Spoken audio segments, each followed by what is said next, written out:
حضرت علی علیہ السلام نے فرمایا، جب تم اس وقت مسکرا سکتے ہو جب تمہارا دل پوری طرح ٹوٹ چکا ہو، تو یقین جانو دنیا میں کبھی تمہیں کوئی توڑ نہیں سکتا۔ جب اللہ کو آپ کی زندگی میں اچھا موڑ دینا ہوتا ہے تو برے لوگوں کی حقیقت آپ کے سامنے لے ہی آتا ہے۔ کبھی کبھی اچھی چیزیں کھو جاتی ہیں تاکہ ہمیں بہتر چیزیں مل سکیں۔ ہمیشہ اللہ پر یقین رکھو اور ہمیشہ اس کے شکر گزار رہو۔ حضرت علی علیہ السلام نے فرمایا، کسی کا دل توڑ کر معافی مانگنا تو بہت آسان ہے، لیکن اپنا دل ٹوٹ جائے تو کسی کو معاف کرنا بہت مشکل ہے۔ لوگ آپ سے دوری اختیار کر رہے ہیں تو انہیں کرنے دیجیے۔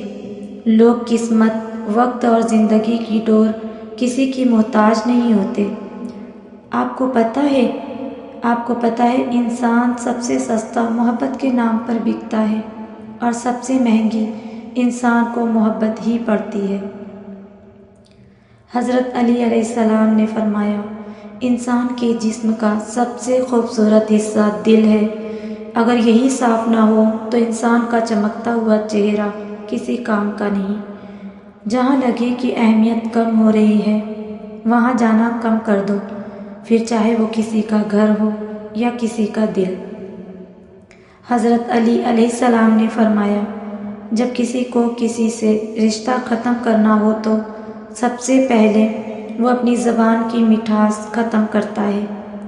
محبت جتنی سچی ہو، درد بھی اتنا ہی زیادہ ہوتا ہے۔ اعتبار توڑنے والے کی یہی سزا کافی ہے کہ اس کو اپنی خاموشی زندگی بھر کے لیے تحفے میں دے دی جائے۔